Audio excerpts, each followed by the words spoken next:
we go. SWAT presenter. Okay, here we go. Okay, everyone, welcome to Flight School Connector, our October edition. And I am Keith West. I am Senior Director for Flight School Business Support here at AOPA. And it is my mission to bring flight school owners and managers together so that we can share information and learn about what's going on in the industry. So today, our topics are industry news. We'll go over a couple of highlights. Oh, Stephen, did you start the recording? Yes, I did. Awesome. Okay, because every week we have people say, I couldn't make it, so could you, did you make a recording? And so far we haven't done that, but we're going to try to make it available for those who weren't able to hit us in real time this month. Then we're going to have a little section about maintaining motivation, and that was from a comment from Jamie from Alaska last month, and we will, it just so happened that I had some thoughts on that we'll share quickly. Then we're going to have an interview with Amanda Aldea of CRAFT Flight Training in Charleston, South Carolina, beautiful Charleston. And I saw Amanda's already on the call, and so we'll be talking to her in a little bit. Then we're going to go over profitability. I will talk about that more when we get to it, but it's a really big topic that we're going to delve into, and I want your opinions about how we should best address it. And then as we end all of these, it will be questions and connections so that we can bring everybody together to share what is on your mind. Okay, industry news. Something I saw that came out the other day that I really wanted to bring up. I hope that everyone here is aware of, or most especially a member of NAFI, the National Association for Flight Instructors. I am a member, and as soon as I became a flight instructor, I joined NAFI, and I think that there's a lot of good value that they bring. And one of the programs that they have started, I guess it's fairly new, maybe in the past year or so, but they keep adding to it, is the Professional Development Program. Now, they have 5 different modules of it, and the number one is instruction. So they talk about, how you actually go about flight instruction, business and communication, leadership development, risk management, and human factors. And then they have a few electives, which is kind of a smorgasbord. So if you or your flight instructors are not a member of NAFI, I suggest that you join. And this new program, the professional development, has those, the classes are about maybe 45 minutes to an hour. And I have taken a number of them myself. And they're informative and can expand your professional knowledge for both you and your instructor. So I think it's a good idea. And I do recommend it. And it's not by any affiliation, it's just something I think is valuable. Now, next, I came across an article in Flight School Business. Now, that's something I hope that you also are subscribing to. And so that is a newsletter that comes out about once every 2 weeks. And I think Jill Tallman, the editor, I think I saw her on the call. What I'm bringing up today is an article. Somebody has a lot of noise going on in the background. So if you could, everyone make sure that you're muted. And we do want you to stay live here. And so that, if you need to speak, you can unmute. And I hope you all are running your cameras so that we can see everyone. But anyway, there's an article by Jason Blair that I really liked, and it was 5 business practices of savvy flight training operations. And of the 5, I have been actively recommending 3 for a number of years, and one was actually two are actually new to me, which that's great. Learn something. So the one idea that Jason has, which I agree with, is that flight schools should really consider not renting aircraft, because it seems like the rental schedule really doesn't work all that well with the flight training schedule. And when you've got somebody who wants to fly off, spend a couple hours flying and then keep the airplane for a day or several days, it deprives you of the opportunity to have revenue during that period. And so it's really hard to juggle those two things. And I don't think he recommended in the article, but I will recommend myself, is that if, of course, once you graduate a student, they want ways to continue to fly. And I would suggest that fostering a flying club would be a good way to make that happen. And, we have, if you have questions about how to form a flying club, we have resources within You Can Fly that I would be happy to hook you up with. But I've seen a number of schools that have an associated flying club. And some charge fees for it. There's all different ways to do it, or it could be kind of non-affiliated. But I think no aircraft rental really makes your schedule more simplified. Another one that's close to my heart is instrument training at night. Most of our instrument training that I have personally delivered as a flight instructor has been at night. And part of it's my background. I went to Navy training a number of years ago, and the Navy, please check your mute. And so Navy, they down in Pensacola and the various training bases tend to do their instrument training at night. And the real good reason for that is it utilizes the aircraft at a time when it normally wouldn't be utilized. And that's what Jason mentioned in his article. What I like about it as well, though, is that it's smooth at night. And also it's actually less distracting for the students because, when you're under a hood during the day and you're turning and you've got the sun and the light, it's kind of a distraction. Whereas at night, it's nice and smooth and the lighting is uniform. And it's just a really good time to do your instrument training in a way that will not detract from your visual daytime training. This is one I had never heard of, is to train commercial pilots in the right seat. I think it's a great idea because, it's when I became a flight instructor, one of the harder things was to actually learn to fly and land the airplane from the right hand side. And, most of the people who are going through commercial pilot, CFI will be their next step. And so you kind of double up on their training there and makes it more efficient. Great idea from Jason. Oh, this is a drum that I beat quite often, a standardized fleet. There's many, many advantages for a standardized fleet. Probably the one that you think of first is that you can rent any aircraft to any student because, students, if they've trained with a particular set of avionics, like you've got some airplanes that are round dial and others that are glass, or others like a 172 and Warriors or something like that, you can't mix and match. And so if an airplane goes down and that a particular student is flying for maintenance or what have you, then it creates a scheduling problem. But I think another overlooked issue is that your maintenance becomes much more simplified when you have a standardized aircraft. And so there's just a lot of benefits to that. And later, when we're talking about profitability, this is one of the things that will lead to greater profitability. I promise you that. And then I'd never thought about this one before, but I had, when I was in the Navy, participated in student study groups. But if you have several students who are at the same phase of training, it really helps.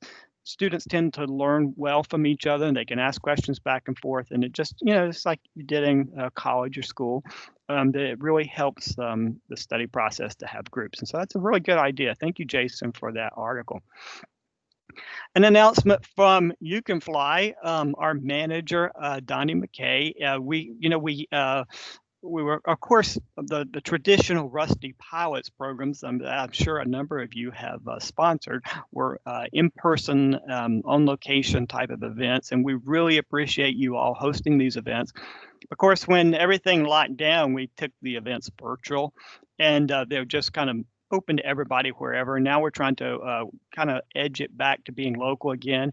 And I talked to Donnie, and he is interested mostly in schools that have hosted events before. But if you're interested in hosting a Rusty Pilots, get in touch with me or Donnie. If you know the contact, I'll be happy to hook you up. And we'll see about getting Rusty Pilots back underway again.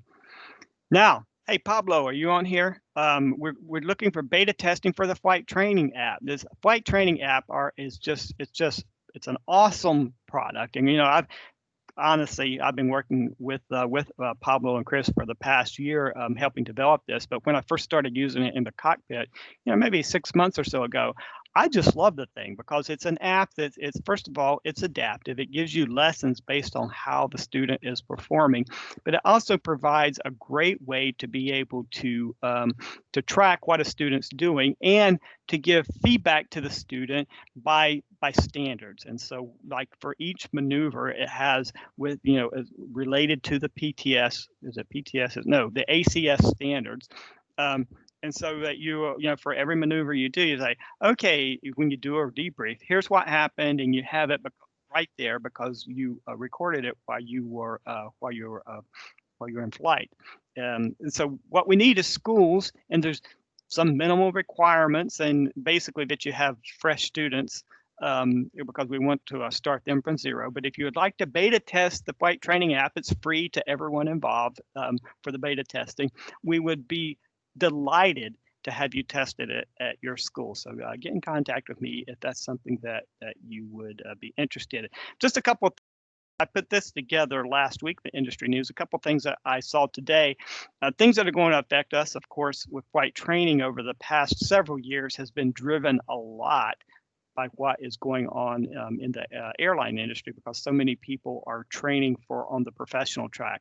It seems like Southwest, of course, the on October 1st, the price wage supports that have been funded by the federal government have gone away, and so we don't know exactly. Nobody really knows what's going to happen as far as those federal government supports. But I saw that Southwest is they're asking for a pay cut so that they can keep people on board right now and not to have to make drastic cuts, because of course the thing that we're worried about, if there are drastic cuts in the number of pilots, that it will have a depressing effect on the number of people who are coming into flight training. Also, just yesterday there was a report by Boeing that came out, and it wasn't their pilot report. It was more on airliners, but they were fairly depressed in their outlook for airliners over the next number of years. They say it was their take that it's going to take several years for the airline industry to recover through now. So if you're interested in that Boeing report, take a look online. Okay, motivation. And so I don't know if in the view I'm looking at now, I'm looking at my PowerPoint and I can't see if Jamie is on, but Jamie brought up this great point that I love to address, because I think that, in any organization that you're a part of or anything that you're doing, I think motivation is a primary factor. And so she was talking about, how do I, as a flight school owner, how do I maintain my motivation? Because, and the point that she brought up was that I'm doing the same thing over and over, and I'm seeing like my students are going on and flying heavy iron, and it just feels like I'm on a treadmill here while it seems that they're progressing. Well, coincidentally, I walk every morning and I listen to various types of instructional material while I'm doing so, and I had come across an otherwise unremarkable book, kind of an entrepreneurial book, and they're talking about the sources of motivation, because one of the things that advice that you hear throughout your life that I've always kind of recoiled from is to follow your passion. Well, I don't, and quite often that will mean, follow your hobby, I think is what they're getting at. Hobbies really don't pay all that well. And, there's a lot of others of us out here who have to do other things which might not necessarily be our passion. But what I got from this this book here was that there's various sources of passion. It doesn't have to be the same thing, because when we hear follow your passion, really usually what people are referring to is what it is you do. And it kind of reminds me of when I was working internet marketing for small businesses, and we had a client who was in South Carolina, and he had developed this business around paddling, like kayaks and that sort of thing. And he would take people on tours of the backwaters of South Carolina, down around Myrtle Beach, Georgetown, in that area. And he was just totally burnt out on it by that point. And he's saying, how many times can you paddle this particular route and still maintain your passion? So he had taken his passion, which was water sports, and basically burned himself out on it. And I see that, in a number of ways. I mean, how many of us can actually take like our hobby and turn it into something so burning that is going to drive you every day? Well, so that is only one source of passion, though, and what I liked about this particular second of the book. And it's, another thing is why you do it. And that's something that like drives me a lot, because my father had his own small business, and when I was in, had my business for a number of years, I worked with other small business owners, and the why I did it was like I really like to see the business owners energized about what it is they do, and to be able to provide them the tools to be more successful. So that could be something closer to the why you do something. And so actually you think about flight schools. Why is it that you're in a flight school? I think owning a flight school and running a flight school, I think it's just fabulous in the why, because you're helping people achieve their goals. Whether somebody is coming to learn to be a career pilot, you're giving them a better life, something that they can, imagine that, and whether if they're leisure, it's something that maybe that they've always wanted to do. So it's that why you're helping people achieve their goals. And if you would like join our marketing class at some time that we offer periodically, we spend a lot of time talking about the why, why it is you do something.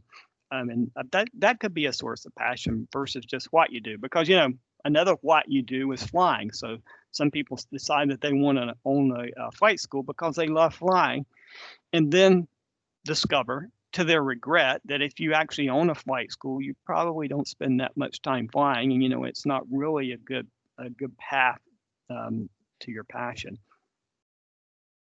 Then how you do it, and I really like the story that the author of the book, and I can't remember the title of the book, but he was talking about I'm going to say a maid or a house cleaner that they had at some point, and she just cleaned everything. There was no place that you could find dust, and he would talk to her about it, and she just loved like the process of cleaning the house and making sure it was just pristine in all sorts of ways. And she got a great joy about the process of making sure that his house was clean. And it was funny because he said she eventually got hired away to maintain a billionaire's house, and so obviously maintaining that sort of passion about how you do something. I was thinking about this earlier, and I was like, who you want for this, how you do it, is that's your AMPs. You want somebody that just like really obsesses over how a nut might be wired, or that everything is done very precisely. And so the thing about this whole sources of passion is that there's different types of people who have different types of outlooks, and you want to find your passion in a way that fits you. And then there's who you do it for. It could be for your family. It could be you just love working with young people and seeing young people succeed in that way. So that's another source of passion. So each one of these, I think, is a way that you can tap into, but you want to keep remembering, it's so easy to get bogged down in the day-to-day routine. And as flight school owners and managers, we just want to make sure that we keep that passion going. Okay, now we're going to talk to Amanda, and first of all, we're going to break out of this. Let me see here. Where did that window go to? It's over here, and I will stop sharing. And Amanda, there you are. Just pull yourself up. All right. So the reason it's funny. So it's great. Amanda sent me a link just the other day, and she had a very special visit from the head of the SBA, and that was really cool. And I thought, well, how did you do that? And she had sent it by Instagram, which is I think another great thing that I see that a few flight schools are using. So I just want to talk a little bit about what Amanda's doing down at CRAFT and where you are, and so we can share some ideas here. How you doing, Amanda? I'm doing good. How are you guys? So how did that develop that you had I'm talking about the head honcho of the SBA come to visit your flight school? So my husband and we purchased this flight school from a previous owner last year. And at the time, we didn't know anything about running a business. So we were reaching out to our local, the Small Business Administration offices here. They have local mentors totally free, for anybody. So there's an organization called SCORE, and then another one called the Small Business Development Center. So we use those resources to help us figure things out. What do we need a lawyer for? What do we need a bookkeeper for? Who do we need to hire? How do we do these things? So in the beginning, we used them a lot. We ended up getting a grant. They awarded us a grant to help us get some new office furniture last year. And, we've been kind of involved and engaged with them and attending some of their courses. They have marketing courses. They have how to do Google Ads, all that kind of stuff. So apparently the SBA reached out to the local Charleston Small Business Administration leaders and asked who should we come see? If we come to Charleston, who do you think we should come see? And multiple organizations recommended us independently. So the SB administrator, she's Jovita Carranza. She's in Trump's cabinet. She came down. She spent an hour and a half with us. I thought it was going to be a 10-minute thing. She came with her security. She came with FBI, like press people, and her secretary. And this person is taking notes the whole time. Everything that was said was noted. But it was a really great experience. She did a tour of the school. We had somebody in the Redbird at the time, so that was great. We took her out on the ramp. She got to look at the aircraft. She was extremely interested because she was previously working for UPS, and she was actually on the ramp working for UPS. So she was interested in aircraft to begin with. And then we sat down in a conference room and talked for a long time about how CRAFT had used the SBA funding available for COVID relief, PPP, EIDL, and the EIDL grant. How had we used them? How easy was it to get them? And what do we need going forward? She really wanted to get a ground level view of, are the businesses really able to get the money? And were they really able to survive on that money? And we were. We were able to get our people off of unemployment. We were able to we didn't have a reduction in workforce. And ultimately, once we reopened, we were down for 6 weeks. We actually hired right away. We hired more people, got more planes, and we had a 60% increase in growth of total flight hours per month post-COVID, 60% increase. So since the beginning of the year, we've had a 100% increase in the number of instruction hours per month. Holy cow. 100%, yeah. How many flight hours per month are you doing, if you don't mind sharing? We're averaging about 550. So we do have 8 aircraft, but one of them had a prop strike, which our A&P actually caused and got fired for. And then so although we have 8 aircraft plus a Redbird, our Redbird is highly utilized, 120 hours a month. Wow. So even though we have 8 aircraft, right now only 6 are active. So with 6 airplanes, we're doing 550 hours a month. So, you know what, you just threw out a statistic that I glommed onto, because when I was managing a school, we were doing, around 1,000 hours a month, but we did not have the utilization for the Redbird that you do. How are you achieving that? Well, it's incorporated into our syllabus from the very first day. So our discovery flights includes a 30-minute demo in the Redbird. Our syllabus starts, the first lesson's in the Redbird, the second lesson's in the plane, the third lesson's in the Redbird, the fourth lesson's in the plane. One more round of that, and then you're in the plane the whole time. We have a lot of instrument students, and of course you can use the 20 hours in the sim. So we maximize the usage of the Redbird. It really is just part of every single one of our syllabi is incorporating the Redbird. That is great. And I remember distinctly, I guess it was about a year ago, your husband, Jay, he gave me a call one day, and I returned the call, and he was driving all over town doing all this stuff, talking as we go. And so it seems like you all have that has really worked for you all, reaching out and involving yourself in the community, not only the SBA, but I think, wasn't Jay at Fasana last year? Is that right? Oh yeah, absolutely. Yeah. We absolutely love FSANA, and they've been helping us a lot for our next upcoming year. We've got big things coming. We have a draft contract with the university. We are going to be putting in a letter of intent for 141, and we are considering purchasing a hangar because we literally have no choice. If we don't have a space that we own, then we could get kicked out at any time, and that's not going to fly for 141. The offices we have right now are so small, and we're maxed out. There's no more ramp space. They basically given us all the ramp space we're going to get at the airport we're at. So, the next year is going to be crazy. But then we also talked to Miss Carranza about all of these things, the challenges we're going to go through in the next year, and she's like, please use the SBA resources. We talked about using the 7A loan, I think is what it's called, for the SBA to potentially purchase the hangar. So we actually got contacted right after the meeting by a speechwriter for the SBA. I don't know what they're going to do with that, but we did have a meeting with them as well. So basically, she's putting us in contact with other resources as well to help, so that the SBA can help us through the next year. Wow, that is great. So Let me ask you, because you mentioned in the email that we exchanged about you, which you just kind of mentioned, that 141 application. What is driving that? Why have y'all decided to go down that path? The college came to us and they were like, we're starting a flight training program and we want you to do it for us. They want us to do their flight training. And so we'd always been tossing around the idea of going 141, but we were like, it seems like a lot of work. And I have a part-time job outside of this. This is Jay, my husband's full-time job, and we have a partner. Came to us and said, okay, you know what, here's a contract. We'd like you to do this. And we were like, okay, well, I guess we probably need to get our butt in gear and evolve a little bit. And so it's been a process, but FSON is helping us.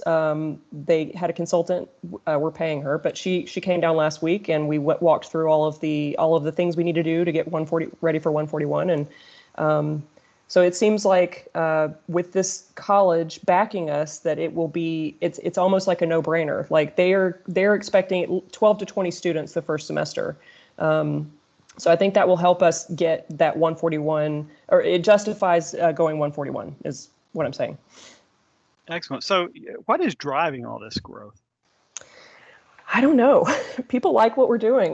We have people that walk in the door all the time and they say, I saw your website. It looks really cool. Like, I love the Diamond platform. We are trying to do things a little bit differently. We are primarily an employee school.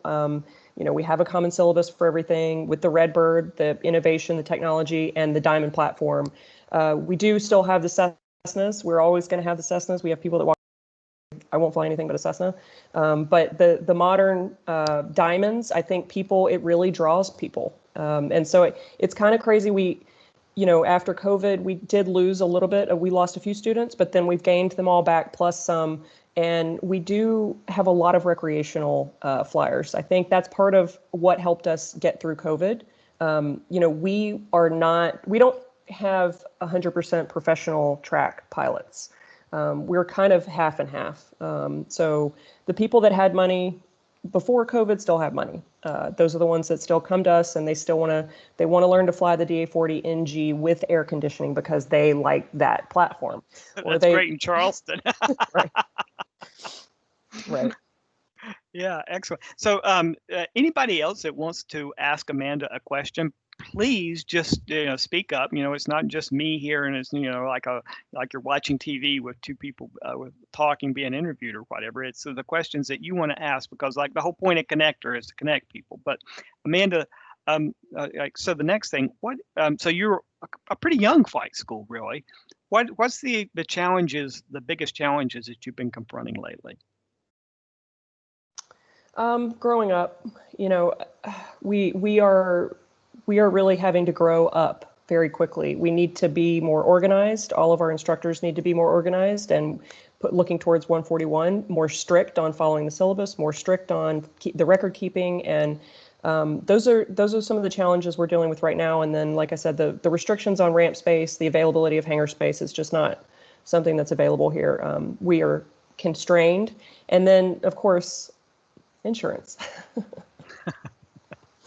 Yeah, I've been hearing a lot of that lately. Yeah. I have a question, if you don't mind. Please. I have a question for you, Amanda, and I also have an advice. We're a really young school as well. We've been in business for 2 years, and we got our 141 in about a year. One of the things that I was able to do, and just my advice going for the 141, we put our instructors on the syllabus, the record training folder, before we were even a 141. So Right. For them, the transition was basically the exact same thing. It was just a matter of now, somebody was going to come and inspect the stuff. But as far as the syllabus and doing the record folders, we had all that stuff. The guys already knew how to do that stuff. So I think that was one of the really easy things for me as an operator to switch to the 141 and 61. So that's my little grain of salt. As far as your school goes, do you have any other competition on the field, or are you like the only flight school on the field? We have 4 other flight schools in the area. We are very good friends with one of them, and then we are being kind of in a little bit of a fight with the other one. And the other one is not really a factor. There's a Cirrus school. There is a old Cessna school. They have no modern avionics. And then there's another school that's kind of a mixture. So the school that's the Cessna school, they have been a little dirty. They, we kind of feel like we are doing something different. We're in a different ball game. We're not we're really worried about you guys. There's plenty of students to go around. That's our feeling, but they try to steal students from us, literally like on the ramp. Do you do you feel like they're seeing the same amount of growth that you're seeing? No, they're definitely not. Some of their airplanes have come to us and asked if they could move their planes over. They are slow. They're having some slowdown in business. They did just start advertising on Google. So before, I was the only person on Google Ads. Now they are starting to catch up with advertising. They are on Instagram and Facebook, but they don't really post very often. So I'm not super worried about it. I really do feel like there's enough business to go all the way around. You're muted, Felipe. Sorry about that. No, I was just curious because we kind of see the same. It sounds like this is a repeat. We have a different business model as far as airplanes goes, but we see the same thing in our local airport. We're kind of like the small guy of the big ones that are here. We have pretty big schools on the field, but I do see somewhat of a decline on some other operators, and some of them are just staying the same. But we're actually growing in this pandemic, so Yep. I kind of feel the same thing that you're feeling. Yep. Excellent. Well, I see, Amanda, one thing you just mentioned that I really like and I really encourage others to emulate is this idea of not speaking ill of your competition, taking the high road, because in the end, when somebody calls up and, you start denigrating somebody else on the field in another nearby airport, it kind of brings us down as an industry, and you don't need to do that. You're offering something special and unique, and you're going to shine, and they do whatever it is they do, and this is what we offer. And I think I really do like that, Amanda. I think it's a really good approach. Absolutely. Okay, now what we're going to do now, usually I do the interview and then we roll into the questions and comments, but what I'm going to do now is kind of go back a little bit, and there was a reason for this that will become apparent, is that we're going to talk about profitability. And Amanda, I want you to stay here and comment, because I see Walter Geiger is on the call too. And this whole idea of addressing profitability was his idea. And I hope that he will be able to speak to it at some point. But what we're going to do today is I want to address profitability kind of like at a high conceptual type of level, and just talk about it generally. And then hopefully that we'll bring everybody together and we will talk about, because I want to learn from you all what is the best way that we could take the next step in addressing profitability, because it's a really big, important issue, but it could also be very complicated depending on how you go about it. And I want to find out, what you all would find most useful. So we're going to go back to the PowerPoint, and we're just going to do a handful of slides talking about profitability from kind of like a conceptual type of level, and I'm going to have to do a couple little things here to be sure. See, and what happens there is my Teams disappears, and I have to go back and forth. And here we go, right there. Okay, see that it got a couple steps ahead. Let's see. Slide. There we go. All right, profitability, the profitable flight school. Okay. So let's talk about net profit, and that's what you're really looking for when you talk about profitability. And what is that? Let's define it. It's revenue, which your top line on your P&L, minus cost of goods sold. And so here's an interesting thing. Cost, and when you're talking about accounting, cost and expenses are two different things.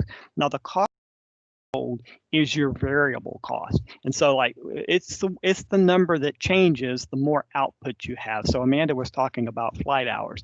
The more flight hours you have, what are the things that are going to go up along with those flight hours? So obviously there's fuel. I mean, that jumps out right away. The more you fly, the more fuel you're going to have, and then other things associated with the airplane, running it per hour.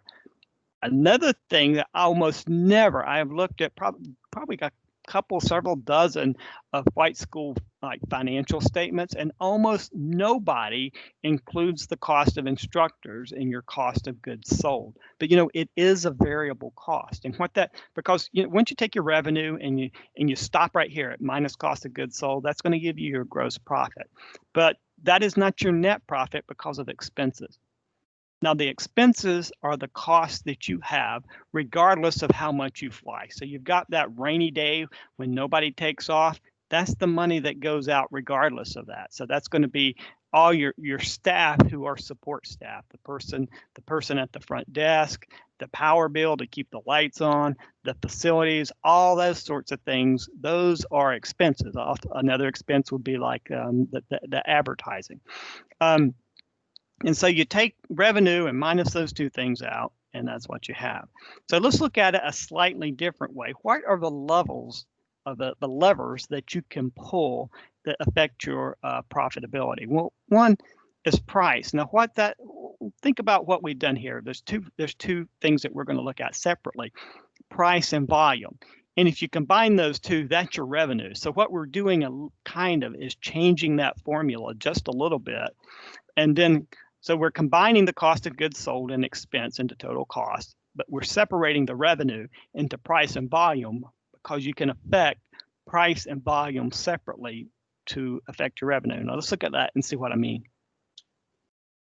So price, that's the easiest to manipulate. You could, after this call here, you could go raise your rates, to whatever you want. That's yours to control. And what I would just a question I'd have, are you charging enough? Because there's many, many different ways to go about setting your price. I think what a lot of people do, what a lot of business owners, and I'm not talking about just flight schools, what they do is decide, okay, my costs are this, that, and the other, and then add something to that. But, is that really the way you should go about it? Or should you be looking at somebody's willingness to pay? Another way that you sometimes hear that is what the market will bear.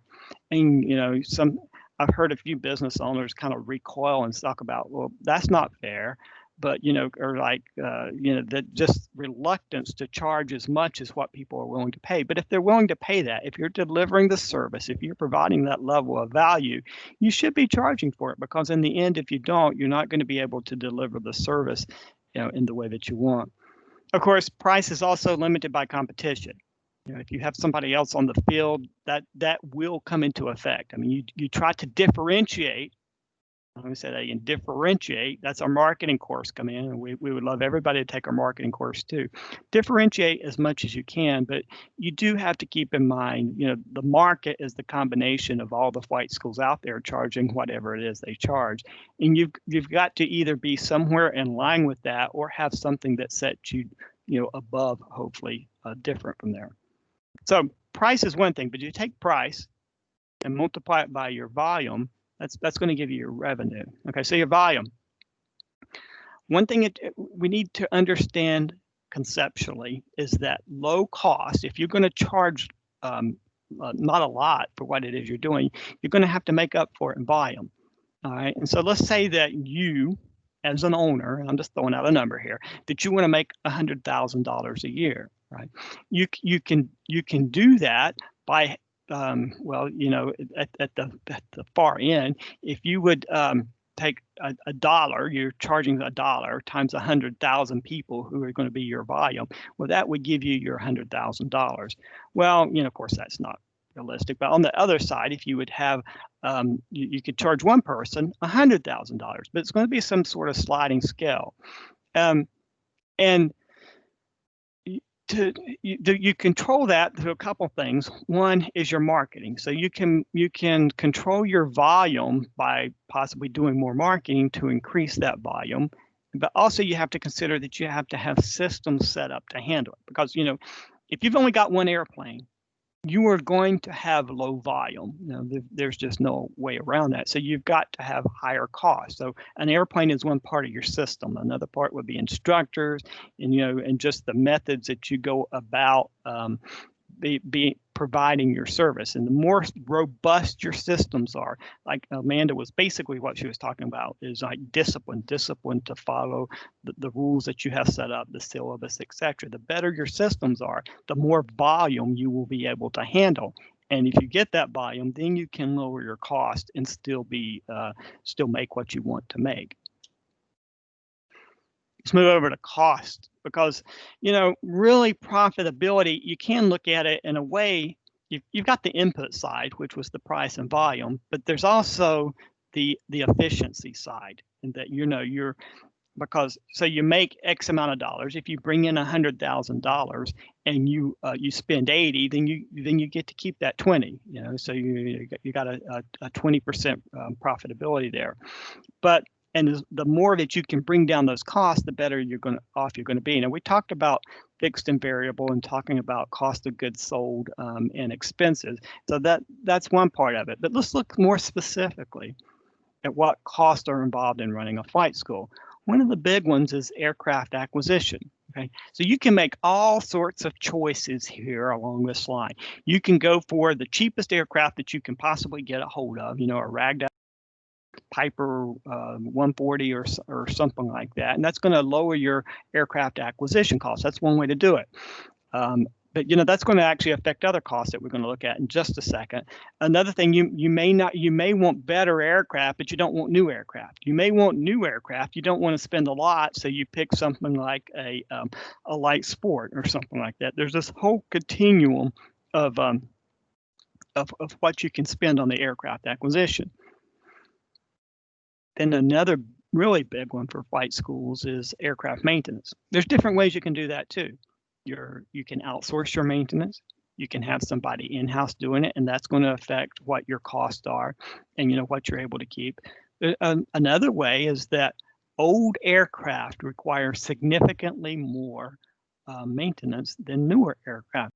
So you can think, okay, I'm going to spend more on my acquisition, which should translate to less in the maintenance, thereby lowering my cost there.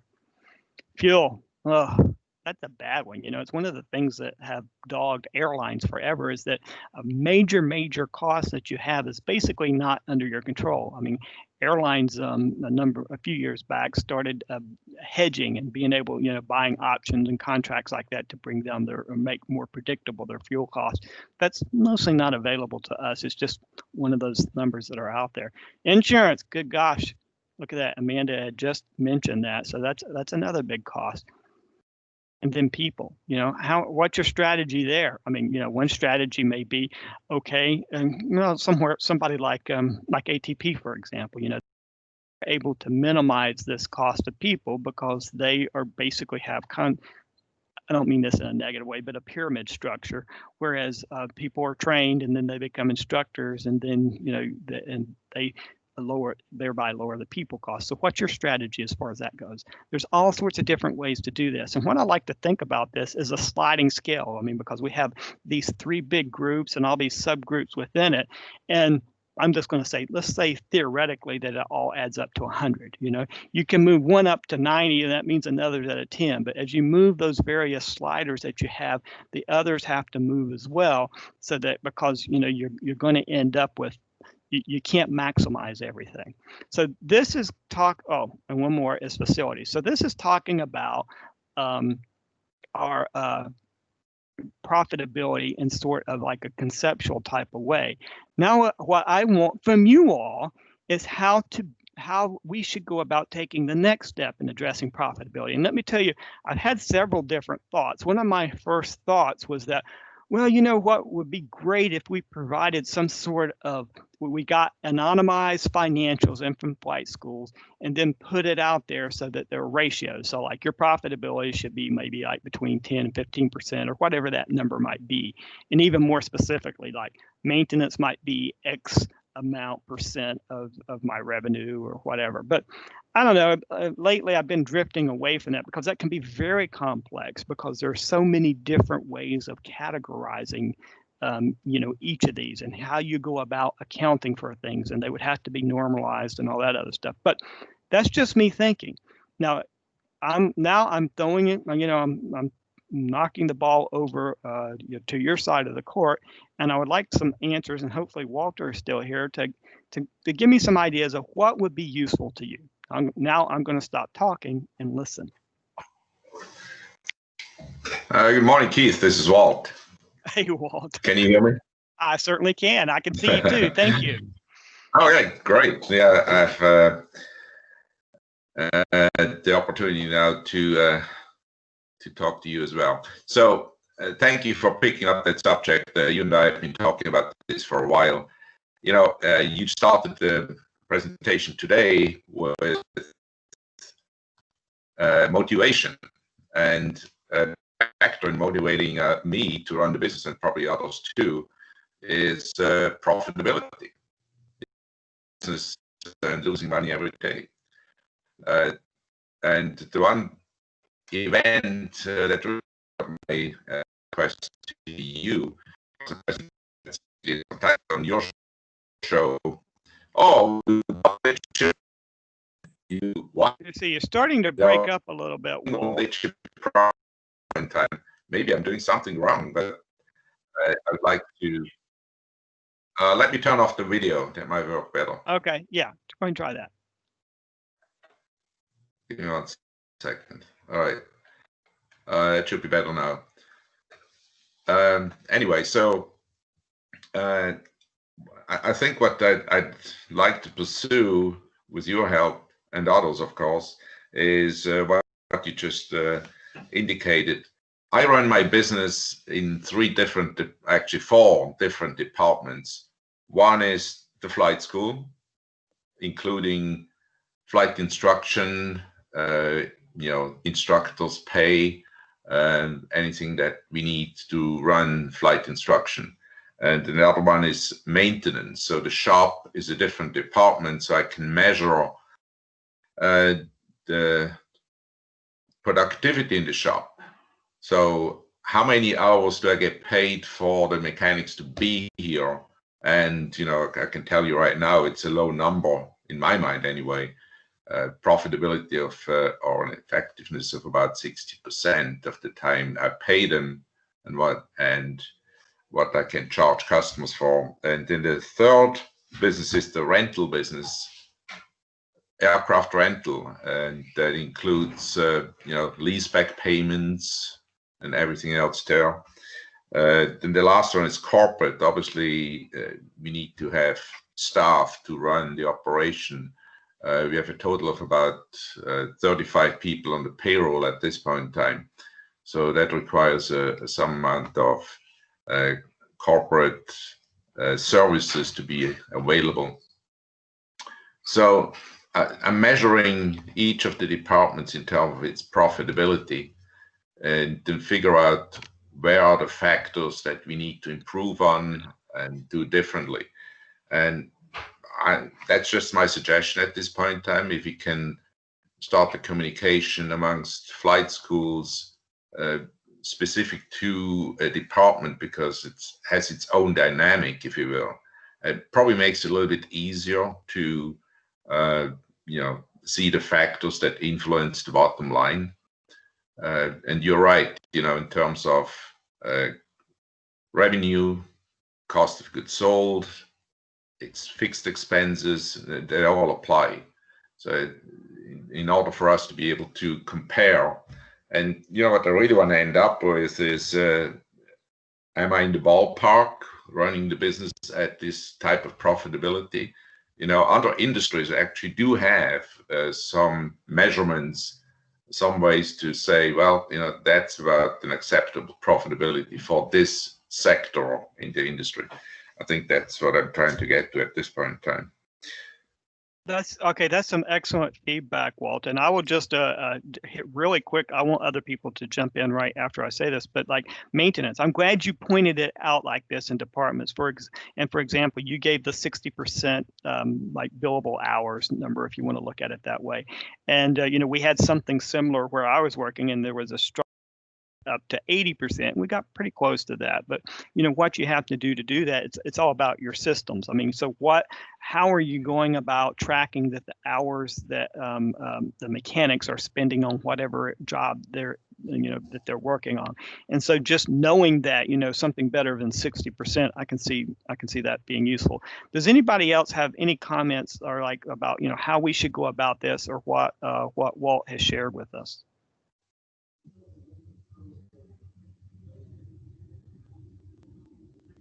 Do you think this would be useful, coming up with some kind of like numbers by department? So, for example, of my flight school, typical amount spent on, let's say, like overhead corporate is, 30% or whatever it might be.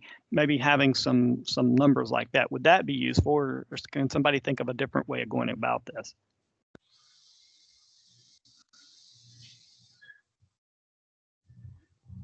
Looks like everybody's happy.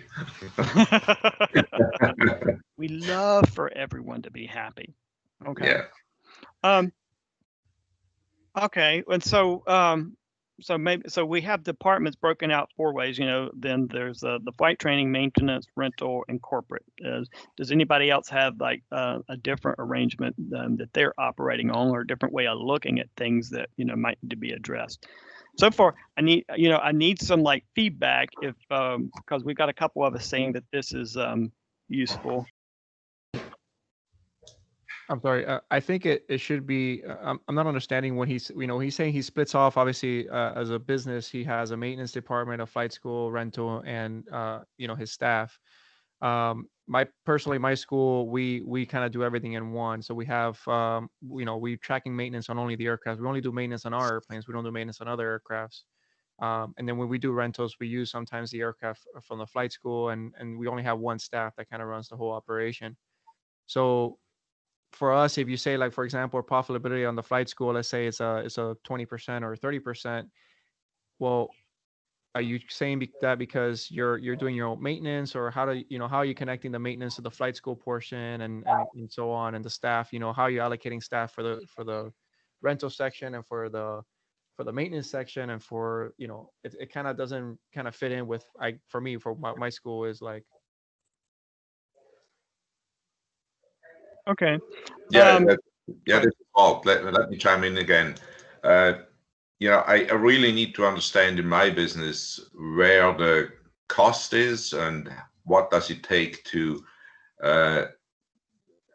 run flight instructions. And I can understand that for maybe a small operation, that's a little bit too much or too elaborate to look at. But eventually, you want to see where the drain is and where you can improve on in terms of cost and expense management. So if renting an airplane requires too much maintenance, then you might have to look at the way you do maintenance and things like this. And I have people assigned to each department, of course. So we have flight instruction, the flight school, of course. We have people in the shop, 3.5 mechanics, things like that. For me, it just makes more sense that way. I think maybe I don't understand. Are you doing maintenance to the outside customers as well, or you're just talking about the maintenance of your flight school? If you're talking about the maintenance from your flight school, I completely understand there. I just don't know if we're gonna mix the numbers with outside maintenance versus also our own maintenance that we need for our fleet. Yeah, we do. We absolutely do outside maintenance. It's about 50% flight school airplane maintenance and about 50% outside maintenance. Yeah, I think if you look at an FBO model, where you have multiple businesses and flight training is one of them, I think that approach makes sense. And one reason for doing outside maintenance is it lowers the cost of your in-house flight maintenance if you can keep them busy enough. My case is strictly just a flight school. I think a lot of us here may be just independent flight schools, and we have different sizes, big and small. So I don't know that there's any one model that works, but what I really enjoy about this format is when somebody says they're going after a better airplane like the Diamond, and that's helping attract customers. That's one thing I'm looking at. I've got a Cessna and a Cherokee and a 150, and I'm looking at getting a Cirrus SR20 just to start moving into that direction. So to see that there's demand and that works, those ideas on a case basis for each individual school, I think is important, because I'm the one, I have other instructors working with me, but I do all the marketing, web design, advertising, finances. So my cost of doing business is very low as far as my other cost. And I can really look at, what's going to make sense on a case-by-case basis. And that's where the benefit of all these different stories, I think, helps. I think it's, to me, I don't see much value trying to create a model of so many percent here, so many percent there. It's really what works. And I think, as Amanda said, that 141 opportunity of the university, that comes in your hand, you look at it, that makes sense, you go that direction. So, I mean, I think that's the interesting thing. And we have seen an uptick in business post-COVID in our area, because I think people want to realize their dreams or their life dreams. We have mostly recreational pilots, but people say, I could die next year. So I want to fly my whole life. I'm going to start taking lessons now. So that's been very encouraging for us, because we're a pretty small school, but we've grown about 30% as well this year. Excellent, Kevin. Thanks for those comments. It makes me think about some work that we did maybe last year or so, working with Gordon of Rainier Flight Service. And what we were talking about are stages of development of a flight school. Okay, and so we have a number of different like levels of maturity. I mean, it's talking about growth for flight schools who are on this call. And, it something that makes sense at one level of growth may not make sense at a different level. So what I think that I will do is I'm going to pull out that presentation, and we will talk about that next time. And I think maybe the way to address this profitability, rather than do it, in isolation, is that as we go through these topics, we will see about rolling it into what we do. And because for each of you, it might be a little bit different. And where it's possible, well, first of all, I need a little bit of feedback here.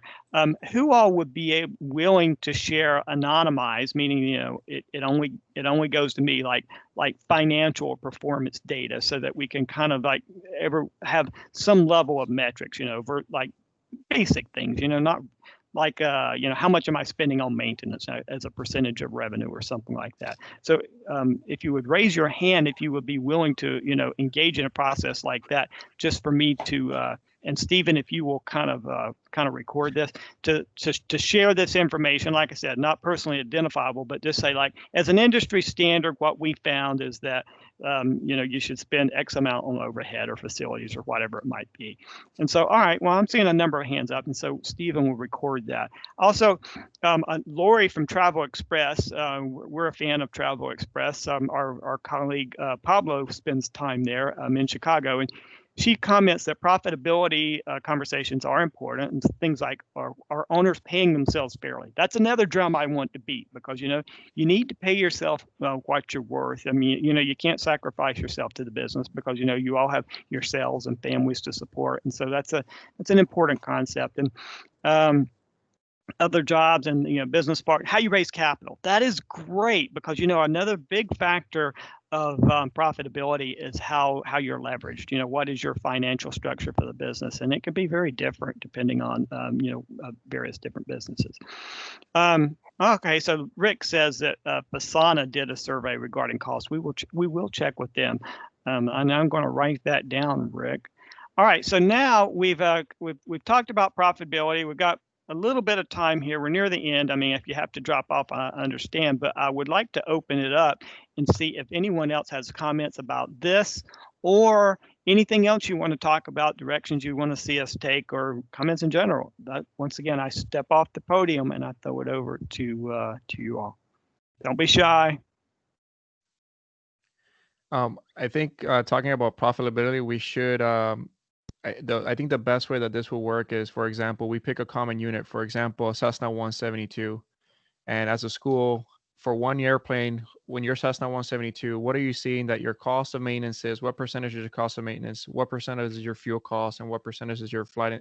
Kind of break down one airplane. And then if we share that data and say, okay, yeah, this is the cost of this school that has 10 172s and has their own maintenance. And this is the cost that it would be for a flight school that has 5 airplanes and doesn't have their own maintenance.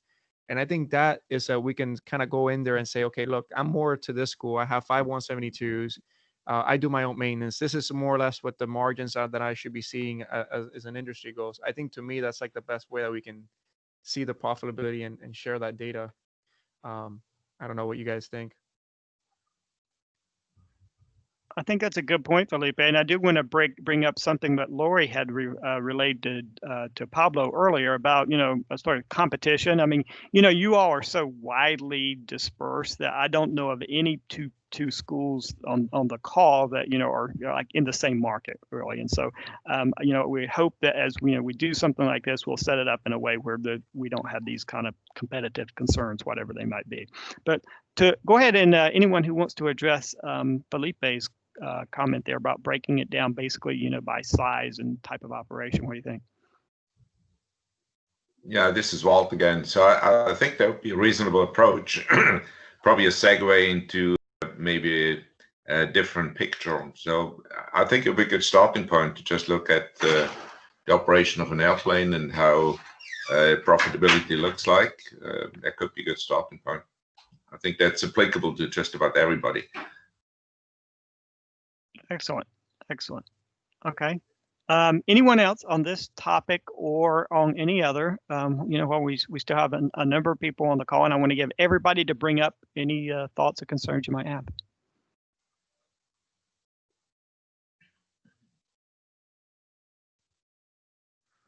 I'm going to steal it again. I just got an email from the FAA pertaining to AD 2020-1801 for 172, 182s, 206 for a door post. So you might want to look into that. And it's affecting the P models, the N models, the Qs, the RGs, the Ns, all of them. So that's a lot of us. Yeah. That's a lot of us that are probably on this call. Yeah. All right. Good. All right. Good information, Felipe. I just want to let everyone know that I'm on a U.S. tour flying around the country at the moment, demonstrating the flight capabilities of the Pipistrel Panthera. So if anyone wants us to stop by, make sure you contact us on Facebook. And since there's no air shows, we're going to everyone one-on-one to demonstrate the flight characteristics of the Panthera. Well, you should come to Frederick. I mean, maybe you can get you a magazine article or something like that. Talk to our media people. Have you done that? Yeah, the guys came by last month. Okay. I'm told World Magazine December or January. But we are planning to stop by there, I think. Excellent. All right. Anyone else? Going once, going twice. Okay. Well, this is one of the highlights of my month. I really like this, being able to interact with you and meet people and, to share this information. And this is your forum. I mean, it's Connector. And so we want to connect you all. And so if you have any comments or thoughts, just let me know. We're going to try to, this will be growing and changing all the time as we try to meet the current need. And I've been taking notes as we've gone through the program today. And we'll see how we can address some of these issues. And, I want everyone to enjoy the rest of your day. It's a beautiful day here in Frederick, Maryland. I hope it is where you are. And everyone fly safe and, get those people trained. Hey, Keith, you got a sec? Pablo. Yeah. Okay, Pablo, go ahead. Hey, Pablo. Hey, guys. So we talked about the beta testing. And I was just wondering if anyone would be interested. So if I may, Keith, I don't want to interrupt. Please. Absolutely. So we are in the midst of beta testing our AOPA Flight Training Advantage, which is a flight training tool, CFI iPad app, and 2 portals. And it's going really well. So we need testers now, though. Now that I think we've got it out, being used, I think we're ready to take on more schools. So got some minimal requirements, but if anyone's interested, I guess, how do we do it? Just have them reach out to you guys or raise your hand, maybe? Just send me an email and I will send it on to Pablo. Cool. And then, if anyone's interested, we'll get back to you and, we'll give you a demo or whatever. And then, we'll go from there. I'll call everybody who wants, and then we'll talk about the requirements. And then if you're still interested, we'll give it a go. So sorry to hijack the ending here. Everybody was ready to go. I was on a roll. That's right. That's right. All right. I have a question for Pablo. This is Jamie. Oh, Jamie. Hey, Pablo, I remember going to your, that last year it was in Denver, and this year it's not. Anyway, hey, I was wondering, is that just for private pilots? Is it for instrument students? What's the app? What's the app developed for? What ratings? Yeah, so since this is brand new, right out of the box, or the developer's code, we had to start somewhere, right? So we started with private. So Okay. first release here, we're not even in production yet.